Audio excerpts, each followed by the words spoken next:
Welcome back to English Side Talk, the podcast for English beginners who want to learn in a fun and relaxed way. I'm Alex. And I'm Emma. We are so happy you are here with us today. Yes, welcome everyone. Today we have a great topic. We will talk about how to train your brain to think in English. That sounds difficult, Alex. Training your brain? It sounds difficult, but it's not. It's actually easy and fun. We have 3 simple tips to help you start thinking in English so you can speak more naturally. That's right. No stress. Just easy ideas. So let's talk about the beginning. Alex, when you started learning a new language, did you translate in your head? Oh yes, all the time. I thought of a sentence in English first, then I translated it word for word. Me too. And it makes speaking so slow. You think and translate, and then you speak. It takes too much time. Exactly. And sometimes I felt nervous. I was worried about making a mistake. I was thinking so much about grammar rules. Right. That feeling is very normal. Every language learner feels this way. So if you feel slow or nervous, it's okay. You are not alone. Yes, very normal. But the goal is to stop translating. We want to help you think directly in English.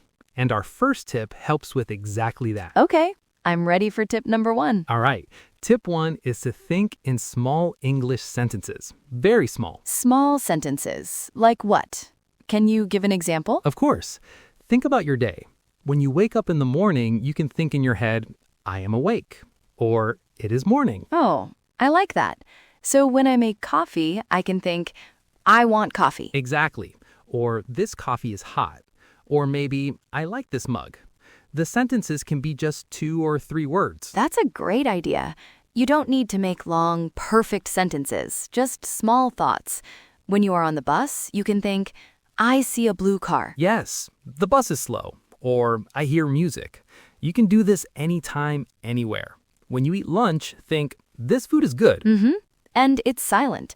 It's just in your head, so there's no pressure.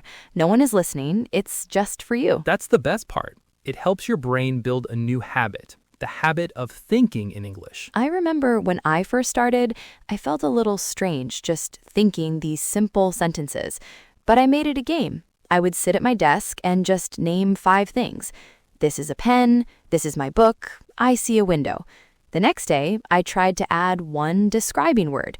This is a blue pen, this is my big book, I see a bright window. It was a very small step, but it felt like a victory. That's a fantastic way to do it, Emma. Making it a game is perfect. For me, it was my bus ride to work. At first, it was just simple things. Like you said, I see a red car.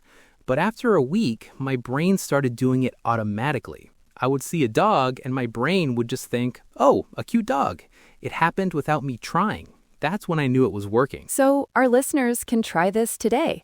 After this podcast, just look around the room and think 1 small English sentence in English, like, my chair is brown. Perfect. And we have a small challenge for you. In the comments, write 1 small English sentence about your day. Yes, it can be very simple. I am happy. Or I am drinking tea, or today is sunny. Anything is okay. We would love to read your sentences. Okay, so that was tip 1. Think in small English sentences. Are you ready for tip number 2, Emma? I am. Let's hear it. Tip number 2 is all about input. English input. Input. What does that mean? Good question. Input is English that you listen to or watch. It's like English food for your brain. English food for the brain. I love that. So listening to this podcast is input. Exactly. You are getting English input right now. The more input you get, the more your brain gets used to English sounds and sentences. So it's important to choose the right kind of input. It should be easy and you should like it. Yes, that's very important. Don't watch a difficult movie. That can be stressful. Find something easy and fun for you. Right. So if you like cooking, you can watch a short, simple cooking video in English. The person speaks and shows you what they are doing. It's easy to understand. That's a great example. Or if you like animals, watch short videos about cats or dogs. If you like to travel, watch a simple travel video. Music is also great input. Listen to simple English songs. You can find the words, the lyrics online and read them. I did that a lot. And you don't have to understand every word. That is not the goal. The goal is to just let your brain hear English every day. That makes sense. Just listen. 10 or 15 minutes every day is great. Your brain will start to recognize English patterns. It will start to feel normal. And a key idea here is finding comprehensible input. That's a fancy term, but it just means English that you can mostly understand. If you understand about 70 to 80% of it, your brain can learn the new 20 to 30% from the context. Exactly. Comprehensible input is key. I found a cartoon for children that I really liked. The stories were simple and the characters spoke slowly and clearly. Because it was a show, I could see their faces and what they were doing, which helped me understand the new words. I watched one short episode every night, and it never felt like studying. It was just fun. Cartoons are a great idea. For me, it was a song. There was one English pop song I heard on the radio, and I loved the melody. I found the lyrics online, and I tried to sing along. At first, I was terrible. I didn't know what the words meant, and my pronunciation was bad, but I listened again and again. Slowly, I started to understand a few words, then a phrase. It was like solving a puzzle. And it was so much fun, I forgot I was learning. That's the secret, isn't it? Find something you love, and your brain will want to understand it. It's not about forcing yourself to listen to something boring. Find your cartoon, your song, your cooking video, and enjoy the process. It really works. You are teaching your brain how English sounds. So another little call to action for our listeners. What kind of English content do you like? Oh, good question. Tell us in the comments. Do you like music, videos about sports, travel? We want to know what English food you give your brain. Okay, so we have tip 1, think in small sentences, and tip 2, get lots of easy, fun input. Now for the final tip. Tip number 3. Okay, what is it? Tip 3 is about output. So if input is listening, output is... Speaking. You got it. Output is speaking. And I know what people are thinking. But Alex, I'm shy. I don't want to speak. I'm afraid of mistakes. Yes, that fear is very real.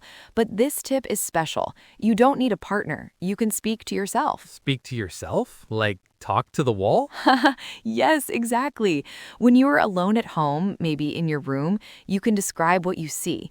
You can say out loud, "This is my desk. There's a lamp on the desk. My bed is big." Oh, that's smart. It's like you're taking the small sentences from tip 1 and now you're saying them out loud. Exactly.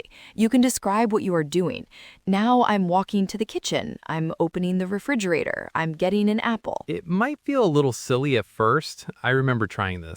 I felt funny talking to my kitchen, but it really helps. It does, because your mouth and your tongue are practicing making English sounds, and your brain connects the English words to the real things you see and do. And again, no pressure. No one is judging you. You can make mistakes and it's okay. You can speak slowly, you can stop and think. It's perfect practice. You can also talk about your feelings. Today I feel tired, or this music makes me happy. It's a great way to practice expressing yourself. So those are our 3 big tips. But before we review, I want to say something very important about learning. Yes, this is the motivation part. It is, and it's simple. Be kind to yourself. Learning a language is a journey. It's not a race. That is so true. You will make mistakes. Everyone makes mistakes. Even Alex and I make mistakes in English sometimes. We do. Mistakes are normal. They are proof that you are trying. They are part of learning. So please don't be angry with yourself. Yes, celebrate the small things. If you think one sentence in English today, that is a success. Be happy about it. Totally. Small steps every day are better than one big stressful step. Just do a little bit of English every day. A little thinking, a little listening, a little speaking to yourself. And have fun. Find things you truly enjoy. If you have fun, you will want to do it every day. Learning should be a happy thing. I agree 100%. Okay, I feel motivated now. Emma, should we do a quick review of the 3 tips to help our listeners remember? Let's do it. A simple review. Okay, tip number 1 was... Think in small English sentences. During your day, just think simple things like I am walking or the sky is blue. Great. And tip number 2 was... Input. Get English food for your brain. Listen to easy podcasts or music. Watch simple videos about things you like cooking or sports. Perfect. And finally, tip number 3 was... Output. Speak to yourself. When you're alone, describe your room, what you are doing, or how you feel. It's safe practice. That's it.